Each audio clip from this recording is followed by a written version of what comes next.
Diamond হারবারে ডিপিএসসির সামনে বঞ্চিত চাকরি প্রার্থীদের বিক্ষোভ অব্যাহত। শুক্রবার থেকে নিয়োগের দাবিতে বিক্ষোভ করছেন 2009 সালের প্রাথমিক শিক্ষক নিয়োগ পরীক্ষায় উত্তীর্ণ বঞ্চিত চাকরি প্রার্থীরা।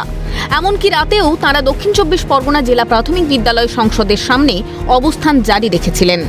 অভিযোগ, এই বঞ্চনার পেছনে চক্রান্ত রয়েছে।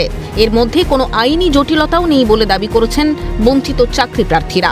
এমন পরিস্থিতিতে সংসদের চেয়ারম্যানের থেকে কোনো সদুত্তর না মিললে অবস্থান বিক্ষোভ অনির্দিষ্টকালের জন্য চালিয়ে নিয়ে যাওয়ার হুঁশিয়ারি দিয়েছেন চাকরি প্রার্থীরা।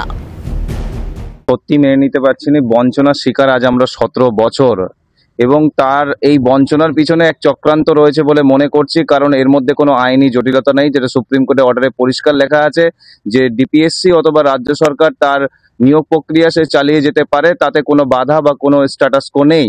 তার সত্ত্বেও আমাদেরকে দীর্ঘ 16 বছর 17 বছর ধরে বঞ্চিত করে রাখা হয়েছে।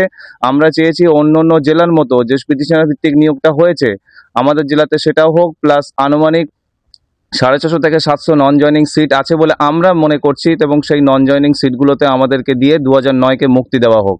ঠিক কি পরিকল্পনা রয়েছে আপনাদের?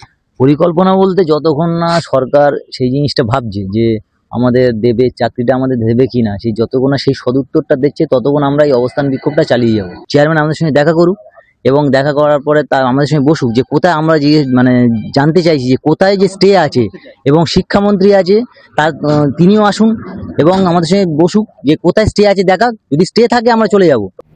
এখনো পর্যন্ত নিয়োগপত্র হাতে এসে পৌঁছয়নি, অথচ তারা এখনো পর্যন্ত চেয়ারম্যান শিক্ষামন্ত্রীর ওপরেই ভরসা করে বসে আছেন। এখন দেখার কতদিনে তারা এই নরক যন্ত্রণা থেকে মুক্তি পান। সৈকত ঘোষের রিপোর্ট, ক্যালকাটা নিউজ।